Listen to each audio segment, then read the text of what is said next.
അറിയാമോടാ തനിക്ക്? വയല് വായി നോക്കി നടന്നാലേ ഇങ്ങനെയൊക്കെ പറ്റിയിരിക്കും. ചിലപ്പം തിരിച്ചും വല്ലതും പറ്റിയെന്നിരിക്കും. ഹോടി, ഇതെന്താ വെള്ളരിക്കാ പട്ടണോ? താമസിയാതെ വല്ലതും പറഞ്ഞു തരും, വെള്ളരിക്കാണോ ചുണ്ടയ്ക്കാണോന്ന്. ഇത് കാശ് കൊടുത്ത് വാങ്ങിയ കൊടയാ. എന്റെ ബാഗ് ദാനം കിട്ടിയൊന്നുമല്ല. മനുഷ്യനെ ഉപദ്രവിക്കാൻ ഓരോന്ന് ഇറങ്ങിക്കോടാ. കൊച്ചുവെളുപ്പങ്കാലത്ത് ഓരോ മാരണങ്ങൾ വന്ന് പെടുന്നത്.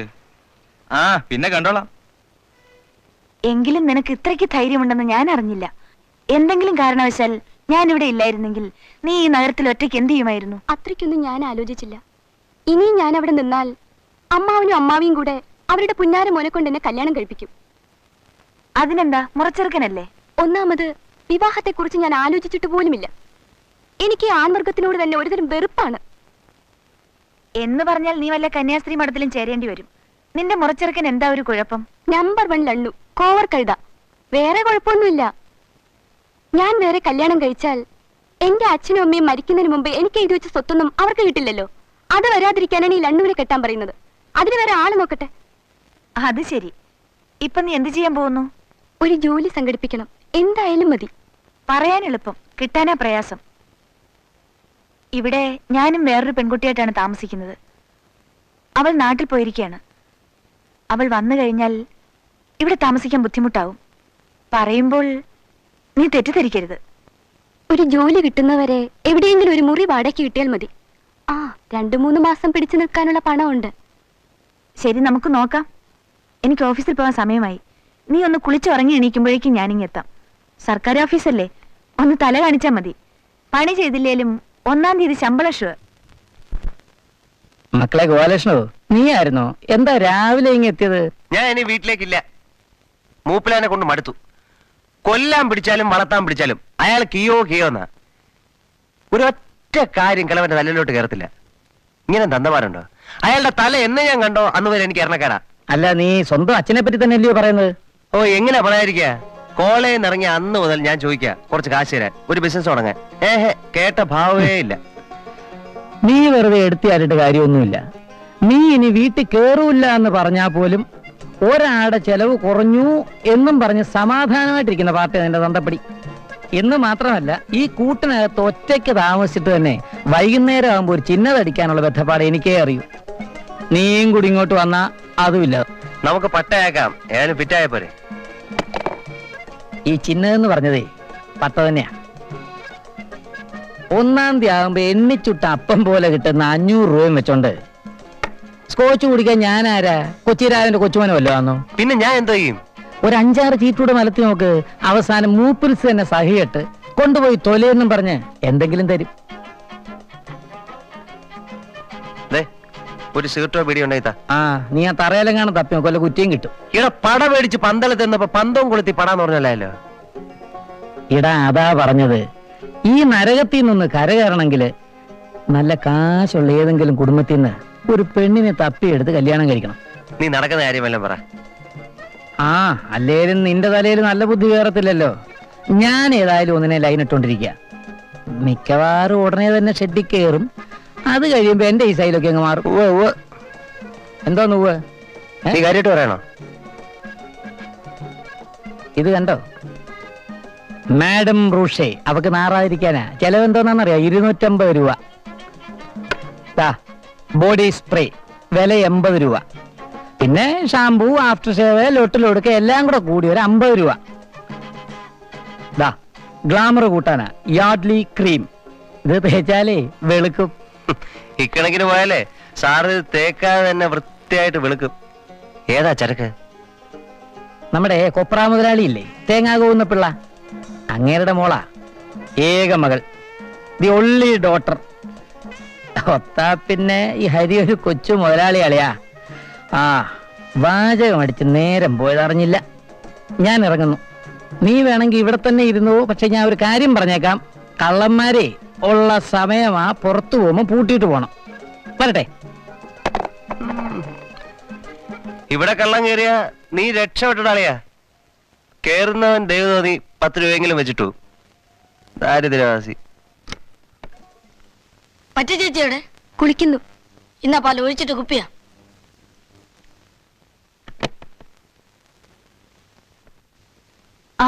ചിക്കുനെ ഞാൻ കാത്തിരിക്കുകയായിരുന്നു. എന്താ? ഇതെന്റെ കൂട്ടുകാരി രേവതി. ഈ ചേച്ചിക്ക് താമസിക്കാൻ ഒരു മുറി വേണം വാടകയ്ക്ക്. ചിക്കു ഒന്ന് അന്വേഷിക്കാമോ? വലിയ പ്രയാസമാ. പിന്നെ ഒരു വീടുണ്ട് ചുപ്രംപട്ടയുടെ, പക്ഷെ അയാളൊരു കന്യ. അവിടെ 2 മുറിയുള്ളൊരു വീട് വാടക കൊടുക്കാണ്ട്. പക്ഷെ ഫാമിലിക്കാ കൊടുക്കൂ. കല്യാണം കഴിച്ചാണോ? അല്ല. എവിടെന്നെങ്കിലും ഒരു ഭർത്താവിനെ ഒപ്പിക്കാമോ? ഏ, അല്ല, തൽക്കാലം കൂടെ താമസിപ്പിക്കാൻ വിശ്വാസമുള്ള ഒരാളെ ഒപ്പിക്കാമോ എന്ന് ചോദിച്ചതാ. അവൾക്ക് ഇവിടെ ആരെയും അറിയില്ല. ചിക്കുവിന് വിശ്വാസമുള്ള ഒരാളുണ്ടെങ്കില് പൊന്നി ചിക്കു അല്ലേ, ചൊക്കൊരു കുട്ടൻ. ആ വിളിയൊന്നും വേണ്ട, ഡാവുല കൈയിരിക്കട്ടെ. കമ്മീഷൻ തരുമോ? തരാം. എന്നാ ശരി, ഞാൻ ചുപ്പന്നെ കാണട്ടെ. ഏതോ ഒരു പുഴയുണ്ടല്ലോ, ഛേ, ഭാരതപ്പുഴ, ഈ രമണനൊക്കെ എഴുതിയ ഒരു ചങ്ങമ്പുഴ. ആ അത് തന്നെ. അയാളുടെ കവിത കാണാതെ പഠിച്ച് പ്രേമഗീതം പാടി വെറുതെ ഇരിക്കുന്ന കുയിലിന്റെയും പട്ടിയുടെയും ഒക്കെ മുഖത്തു നോക്കി നിന്റെ കണ്ണുകളിൽ വിഷാദം തളം കെട്ടി നിൽക്കുന്നു എന്നും പറഞ്ഞ് ഒരു റൊമാൻറ്റിക് മൂഡ് സൃഷ്ടിക്കാനൊന്നും എന്നെ കൊണ്ട് പറ്റൂല. എനിക്കല്പം പ്രേമമുണ്ട്, സൗകര്യമുണ്ട്, വിവാഹം കഴിച്ചാൽ കൊള്ളാവുന്നുണ്ട്. ആ മല്ലിക എന്ത് പറയുന്നു? ഹരി എന്തായി പറയുന്നത്? എനിക്ക് ആഗ്രഹമില്ലാഞ്ഞിട്ടാണോ? അച്ഛനോട് ഇതൊന്നും സൗകര്യമായിട്ട് അവതരിപ്പിക്കണ്ടേ? പിന്നെ അച്ഛൻ എതിർക്കാൻ വഴിയില്ല. അച്ഛനേക്കാൾ വളരെ വലിയൊരു പണക്കാരന്റെ മകനാണ് ഹരി എന്നറിയുമ്പോൾ അച്ഛൻ കണ്ണും പൊട്ടി സമ്മതിക്കും. എന്നാ പിന്നെ അത് വേഗം അങ്ങോട്ടായിക്കൂടെ? ശരി, 2 ദിവസത്തിനകം ഞാൻ പ്രശ്നം അച്ഛനോട് അവതരിപ്പിക്കാം. ഹരിയെ വന്ന് കാണാനും പറയാം. ഹരിയുടെ അച്ഛന്റെ പേരെന്താ പറഞ്ഞത്? രാമുണ്ണി മേനോൻ അല്ലേ? പുത്തൻപുരയിൽ രാമുണ്ണി മേനോൻ അല്ല, മകൻ ഹരികൃഷ്ണൻ. അല്ല, ഇതാര് പാട്ടാശാന? പോസ് കണ്ടപ്പം വിചാരിച്ചല്ലോ കൊട്ടാരത്തിലായിരിക്കും താമസം. ഇപ്പോഴല്ലേ മനസ്സിലായത് പെരുവഴിയാന്ന്. ആ നീങ്ങി വാ, ഇവിടെ ഇരിക്ക്. ഒരു കാര്യം ചോദിക്കട്ടെ? എന്തുവാ? എനിക്കൊരു ഉപകാരം ചെയ്യാമോ? എനിക്ക് ഇവിടെ എവിടെയെങ്കിലും താമസിക്കാൻ ഒരു മുറി ഒപ്പിച്ചു തരാമോ? കമ്മീഷൻ തരാം. തരാം. എന്നാ ഒരു വീടുണ്ട്, പക്ഷെ ഒരു കുഴപ്പം. എന്ന് വെച്ചാ? ഭാര്യയുണ്ടോ? ഭാര്യയും കീരിയൊന്നുമില്ല, ഞാൻ ഒറ്റ തടിയാ. എവന്റെ അടുത്ത് വീട് ചോദിക്കുമ്പോ എന്നെ തല്ലണം. എന്നാ ഒരു ഭാര്യ ഒപ്പിക്കാമോ? എന്ന് വെച്ചാ? ഒരു വീടുണ്ട്, പക്ഷെ ഉടമസ്ഥ താമസിക്കാം. 2 മുറി വാടക കൊടുക്കും. ഒന്ന് ഞാൻ എടുത്തോളാം. അതിന് ചുപ്രം പെട്ട് സമ്മതിക്കണ്ടേ? അയാള് ഫാമിലിക്കോ കൊടുക്കൂ. ചുമ്മാ കണാ പെണ്ണ പറയാതെ കാര്യം വലിയ നടക്കുമെങ്കിൽ പറ. അതാ പറഞ്ഞൊരു ഭാര്യ ഒപ്പിക്കണമെന്ന്. നമ്മളെ ഒരു കൈയുണ്ട്, പാർട്ടിക്ക് ഒരു മുറി വേണം. നിങ്ങൾ തമ്മിൽ ഭാര്യ ഭർത്താവെന്ന് പറഞ്ഞ് വരാമെങ്കിൽ ഞാൻ സംഗതി ഒതുക്കി കൈ തരാം. ഒരല്പം അഭിനയിച്ചാ മതി. 2 പേർക്കും സുഖമായിട്ട് താമസിക്കാം. വാടക പകുതി പകുതി. മറ്റേ പാർട്ടി സമ്മതിക്കുമോ? അത് ഞാൻ ഏറ്റു. ഇതേ അവസാനമായിട്ട് ചോദിക്കാ, എനിക്ക് എന്തെങ്കിലും ബിസിനസ് തുടങ്ങാൻ കുറച്ച് കാശ് തരണം. നീ ഇത്രയും കാലം ചോദിച്ചിട്ടും ഒന്നും തന്നില്ലെന്ന് വേണ്ട. 2 രൂപയുണ്ട്, എന്ത് ബിസിനസ് വേണമെങ്കിൽ ചെയ്തു. അച്ഛനെന്താ എന്നെ കളിയാക്കാണോ? നീ എന്താ എന്നെ വിരട്ടിയാണോ? നിനക്ക് ബിസിനസ് ചെയ്ത് മുടിക്കാൻ ഇവിടെ പണമൊന്നും ഇരിപ്പില്ല. അമ്മ ഇതൊന്നും കേൾക്കുന്നില്ലേ? കേട്ടിട്ടെന്താ? എന്റെ കയ്യിലാണ് കാശിരിക്കുന്നത്. ഇന്നലെ തെക്കേ പറമ്പ് വിറ്റ് 1.5 ലക്ഷം രൂപ എടുത്ത് അലമാരി വെച്ച് പൂട്ടിയിട്ടുണ്ട്. എനിക്കൊരു കാഞ്ചീപുരം പട്ടുവാണെന്ന് പറഞ്ഞിട്ട് ഒരു അനക്കവും ഇല്ല. കാഞ്ചീപുരം പട്ട്? നീ കാഞ്ചീപുരം പട്ട് കൊടുത്തോണ്ടാണല്ലോ ഇങ്ങോട്ട് കയറി വന്നത്. ഇനി ഒരു മൈക്ക് കൂടെ വാങ്ങിച്ചു തരാം, നാട് മുഴുവൻ വിളിച്ചു പോവ്. ഇവിടെ 1.5 ലക്ഷം രൂപ ഇരിപ്പുണ്ടെന്ന്. അപ്പൊ ഇവിടെ കാശ് ഇരിപ്പുണ്ടല്ലേ? ആ ഉണ്ട്. എനിക്ക് 50,000 രൂപ ഉടനെ കിട്ടിയേ പറ്റൂ. ഇപ്പൊ സൗകര്യപ്പെടില്ല. പിന്നെ ഞാൻ എന്തോ ചെയ്യും? എനിക്ക് ജീവിക്കണ്ടേ? നിന്നെ പഠിപ്പിച്ചതേ ഒരു നഷ്ടക്കച്ചവടം. ഇനി ഈ വീട്ടിൽ നിന്ന് ഒരു ചില്ലിക്കാശ് നിനക്ക് വേണ്ടി ചെലവാക്കാനില്ല. നീ വേണമെങ്കിൽ പോയി മോഷ്ടിച്ചോ, ഞാൻ കേസ് പറഞ്ഞോളാം. അഡ്വക്കേറ്റ് ശങ്കുപിള്ളയ്ക്ക് കേസ് പറയാനേ സ്റ്റാമ്പിന്റെ ചെലവേ ഉള്ളൂ. അപ്പൊ എനിക്ക് കാശ് തരൂല അല്ലേ? നിനക്ക് എന്തിനാടാ ഈ ബിസിനസ്? 3 നേരം ആഹാരം കഴിച്ച് കിടന്നാ പോരെ? അതിനെ വേറെ ആളെ നോക്കണം. ഇന്നു മുതൽ ഈ വീടും ഞാനുമായിട്ട് യാതൊരു ബന്ധവുമില്ല. യാതൊരു ബന്ധവുമില്ല. അങ്ങനെയെങ്കിൽ അങ്ങനെ, കാശ് എന്നുള്ള ബന്ധമൊന്നും വേണ്ട. Then goodbye. Good bye. എടാ, നിന്റെ അച്ഛൻ വക്കീൽ പണി നിർത്തിയെന്ന് കേട്ടല്ലോ, നേരാണോ? നേരെ ഇപ്പൊ ലീഗൽ അഡ്വൈസറാ. ആരുടെ? പുത്തൻപുരയിൽ രാമുണ്ണി മേനോൻ കേട്ടിട്ടുണ്ടോ? കൊള്ളാം, കേട്ടിട്ടുണ്ടോന്ന്. ഈ സിറ്റിയിലുള്ള പകുതിയിലധികവും ഫാക്ടറികൾ അവരുടെ ഇല്ലയോ? Revathi tiles, Revathi biscuits, Revathi financiers, കുറെ രേവതികളുണ്ട്. ആരാ രേവതി? മേനോൻ ഒരു മോനും മോളും ഉള്ളതായിട്ട് അറിയാം. 2 പേരും പുറത്താ പഠിക്കുന്നേ. ഈ രേവതി മോളായിരിക്കണം. സത്യം പറഞ്ഞ ആ കൊച്ചിനെ ഒന്ന് കണ്ട എനിക്കൊന്ന് ലൈൻ അടിച്ചാൽ കൊള്ളാവുന്നുണ്ടായിരുന്നു. അല്ല, തേങ്ങാവുന്ന പിള്ളേ മോശമൊന്നും അല്ല. തേങ്ങ കോവുന്ന പിള്ളയുടെ കയ്യിൽ നിന്ന് ഒരു തേങ്ങ വാങ്ങിക്കാനുള്ള കാശ് എന്റെ ഉണ്ടോ? മോളെ കെട്ടാൻ നടക്കുന്നു. ചെല്ലേ, ഇപ്പൊ കിട്ടും. അതാ ഞാൻ പറഞ്ഞ വേലയുണ്ടെന്ന്. മല്ലികയോട് ഞാൻ പറഞ്ഞിരിക്കുന്നത് ഞാൻ രാവുണ്ണി മേനോന്റെ മോനാന്ന. അതുകൊണ്ടല്ലേ അവള് വളഞ്ഞൊടിഞ്ഞു പോകുന്നത്. പരമദ്രോഹി. കല്യാണം കഴിഞ്ഞ് അവൾ അറിഞ്ഞു പോയാൽ? അറിഞ്ഞു പോയാലല്ല, അറിയും. അല്ലെങ്കിൽ ഞാൻ അവളെ അറിയിക്കും. പിന്നെ ഒരല്പ ഇടിയും തൊഴിയും ഒക്കെ നടക്കും. പിന്നെ ഈ രാമുണ്ണിമേനോന് ഈ നഗരത്തിൽ ഒരു വീടുള്ളതായിട്ട് അറിയാമോ? ആ പോസ്റ്റ് ഓഫീസിനടുത്താ. ആ, അവിടെ ആരുണ്ട്? അവിടെ ആരുമില്ല, വീട് നോക്കുന്ന ഒരുത്തൻ മാത്രം. അതുപോട്ടെ, എന്റെ കാര്യത്തിലൂടെ നീ ഒരു വഴി പറഞ്ഞ. നീ വീട്ടിൽ കാശ് ചോദിച്ചോ? ആ ചോദിച്ചു. ആ. സാമം ദാനം ഭേദം ദണ്ണം എല്ലാം നോക്കി. കേളവൻ ഒരു അനക്കമില്ല. അല്ല, നീ ഇപ്പൊ എന്തോ ചെയ്യണമെന്നാ മൂപ്പിൽസ് പറയുന്നത്? മോഷ്ടിക്കാൻ. കൊള്ളാം, നീ അത് ചെയ്താ മതി. ഈ കാലത്ത് അന്തസ്സുള്ള ഏക ഒരേ ഒരു ജോലിയാണ് മൂലധനവും വേണ്ട. ഛെ, എവിടെ പോയി കിടക്കുവാ ഈ പാട്ട് കൊണ്ടാരം? നമുക്ക് പോവാൻ ചുക്കു. എന്ന് പറഞ്ഞാ ഭർത്താവില്ല അങ്ങോട്ട് എന്നാ ചുപ്രം പൊട്ട് ഓട്ടിക്കും. ഇയാൾ എവിടെ പോയിരിക്കോ? വല്ല കടത്തിൻ്റെ ചുണ്ട് കിടക്കുമായിരിക്കും. എനിക്ക് വരുന്ന ഓരോ ഗതിയോട് നോക്ക്. ഇനി നാലെടുത്ത് പാല് കൊടുക്കേണ്ടതാ. 4 കാശ് കമ്മീഷൻ കിട്ടുമല്ലോ എന്ന് കരുതി ഏറ്റതാ. ആളെങ്ങനെ ചുക്കു? വിശ്വസിച്ച് താമസിക്കാമോ? അയ്യോ, ആളൊരപ്പാവിയാ. കൊണോണോന്ന് പറ പാട്ട് പാടും. വേറെ ഒരു ബുദ്ധിമുട്ടും ഇല്ല. പോകാം, അല്പം താമസിച്ചുപോയി. പിന്നെ എന്റെ കൂടെ താമസിക്കാൻ വരുന്ന പാർട്ടി ഇതാണോ?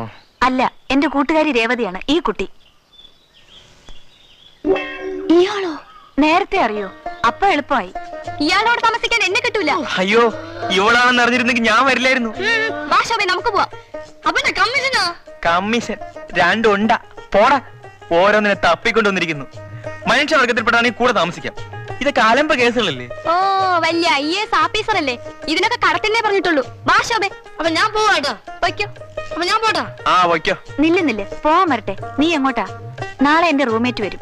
പിന്നെ ഒന്നുകിൽ ഞാൻ പുറത്ത് നിൽക്കണം, ഇല്ലെങ്കിൽ നീ പുറത്ത് നിൽക്കണം. അതിലും ഭേദം തൽക്കാലം എവിടെയെങ്കിലും ഒരു മുറി കിട്ടുന്നതാണ്. വേറൊന്ന് കിട്ടുമ്പോൾ മാറാം. ആലോചിക്കാൻ ഒന്നുമില്ല, സമ്മതിച്ചേരെ. ശരി.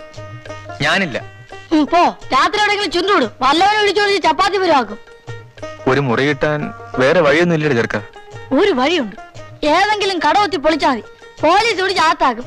ലോക്കപ്പിലാണേലും എന്താ, കിടക്കാൻ ഒരു മുറിയും സർക്കാർ ഗോതമ്പുണ്ടായില്ലേ? ചെല്ല്, എനിക്ക് കളിച്ചോണ്ടിരിക്കാൻ നേരെ രാശം വരുന്നേ. വാ, ഇതൊരു തല്ലിപ്പൊളി ഇടപാടായി തീർന്നു. ഞാനും വരാം. ഓ, സമ്മതിച്ചല്ലേ. പോകുന്നതിന് മുമ്പ് ഒരു ചടവുണ്ട്. ഭാര്യ ഭർത്താവ് പറഞ്ഞ് വെറുതെ എങ്ങന്നല്ലേ ചുപ്രം ചവിട്ടി പുറത്താക്കും. കഴുത്തിലൊരു താലി വേണ്ടേ? ഇതങ്ങോട്ട് കെട്ടിക്കൂടെ? പിന്നെ പൊളിക്കും. തിന്നല്ല പറഞ്ഞത്, കെട്ടേ. കണ്ട ആ പോപ്പേന്ന് എന്റെ കഴുത്തിൽ താലി കെട്ടണ്ട. ഓ, വരും ജയ്പൂർ രാജകുമാരൻ. ചുന്ദരി കോതയല്ലേ, കണ്ടച്ചാലും മതി. തുടങ്ങി നിർത്തോ? ഇങ്ങനെ ഞാൻ കെട്ടിക്കൊടുക്കാം. പോടാ മോനെ, ചില്ലറ മോഹമൊന്നും അല്ലല്ലോ. ഇങ്ങിതാ. കമ്മീഷന്റെ കാര്യം ഓർത്തിട്ടാ, ഇല്ലെങ്കിൽ എല്ലാം ഇട്ടറിഞ്ഞിട്ട് പോയനെ. കൊള്ളാം അല്ലേടി? എനിക്കിഷ്ടപ്പെട്ടു. എനിക്കും. കല്യാണം കഴിഞ്ഞിട്ട് എത്ര നാളായി? ഇപ്പൊ കഴിഞ്ഞേ. അല്ല, കുറച്ചു നാളെ ആയുള്ളൂ. അതെ അതെ, അതും എനിക്കിഷ്ടപ്പെട്ടു. നിനക്കോ? എനിക്കിഷ്ടപ്പെട്ടു. അല്ല, ഇന്നത്തെ കാളച്ചന്തയാണ്. എത്ര വണ്ടി വലിച്ചു, എത്ര പാടെ ഊഴി എന്നൊക്കെ ചോദിക്കും പോലെ കാര്യങ്ങളൊക്കെ ഞാൻ പറഞ്ഞിട്ടുണ്ട്. ഇത് ഭാര്യ, ഇത് ഭർത്താവ്. അല്ല, ഇത് ഭർത്താവ്, ഇത് ഭാര്യ. താക്കോൽ അങ്ങോട്ട് കൊടുക്കണം. എന്റെ കമ്മീഷൻ ഇങ്ങോട്ട് തരണം. മനസ്സിലായോ? ആ, മനസ്സിലായി വരുന്നു. അഡ്വാൻസ് എന്റെ കയ്യിലുണ്ട്. ആ, എന്നാ നിങ്ങൾ പോയി അങ്ങ് താമസം ആരംഭിച്ചോളി. കൗസല്യേ, നീ പോയി ആ മുറിയൊക്കെ ഒന്ന് കാണിച്ചോളൂ. ചെല്ലേ വന്നട്ടെ. എന്നാ 5 മാസം ആടെ അഡ്വാൻസ്. എന്റെ കമ്മീഷൻ അത് അടുത്ത മാസത്തെ പാലിന്റെ കാശ് വരുമ്പോ കൂടെ തരാം. എടാ, പിന്നെ ഈ 4 ആള് കൂടുമ്പോൾ നിന്റെ ഈ ഷൈനിങ് ഉണ്ടല്ലോ, അത് ഈ ചുപ്പറിൻ്റെ അത് വേണ്ട. ആപ്പടെ പൊടിടപ്പീട് അത്ര ഉള്ളൂ. അവന്റെ ഒരു ആളാവക്കം. നീ ആടാ ഡിസ്ട്രിക്ട് കളക്ടറോ? അത് മനസ്സിലായിട്ടോ? ഇവിടെ ആരുമില്ലേ? പട്ടിയുണ്ടോ? പട്ടിയുണ്ടോ?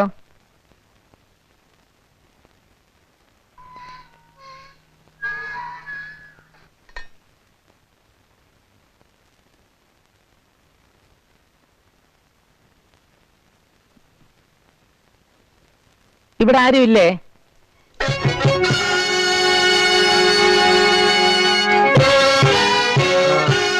വീട് വാടകയ്ക്ക് കൊടുക്കുന്നു കേട്ടു. ശരിയാണോന്നറിയാമെന്ന? ശരിയല്ല. നമ്മളാരാ? എന്റെ വീട്ടിൽ കയറി വന്നിട്ട് ഞാൻ ആരാണെന്നോ?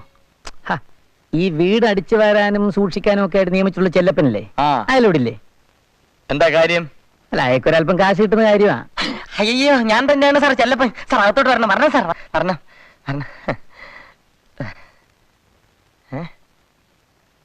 ഞാൻ തന്നെയാണ് ആ ചെല്ലപ്പൻ സാറിന് വിശ്വാസം വരുന്നില്ലേ? ആ ദാ. അതാ, ഇപ്പഴാ. ഓ അത് ശരി, ഇത് വിശ്വരൂപം, നേരത്തെ കണ്ടത് അവതാരം. ഇതെല്ലാം ചെല്ലപ്പന്റെ ഒരു തമാശയല്ലേ സാർ? നമ്മുടെ കിഷൻ പറഞ്ഞ പോലെ സർവവിശ്വാസന ഛായ സംഭവാമി യുഗേ. വരണേ സാർ. ഇരുന്നാട്ടെ. ഒരു 100 ഒഴിക്കട്ടാ? വേണ്ട, എന്നാ ഞാൻ ഒഴിച്ചോട്ടെ.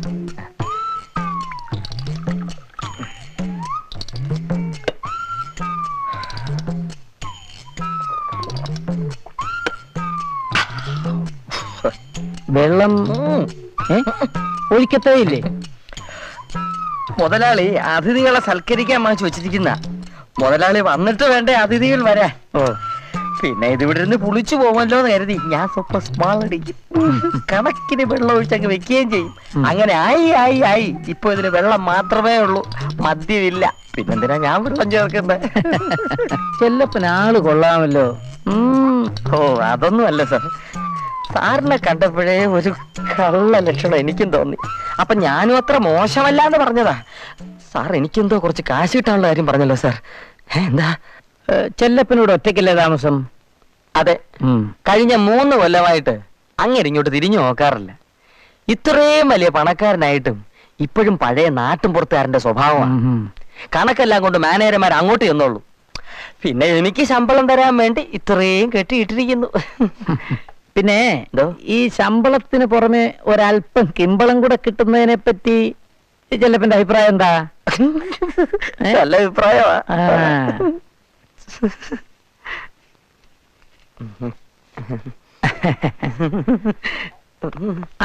ഏതായാലും ഇതിരിക്കട്ടെ.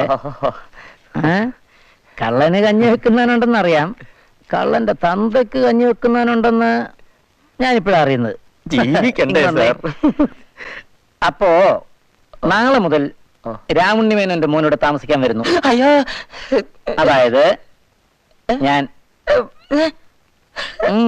ഞാൻ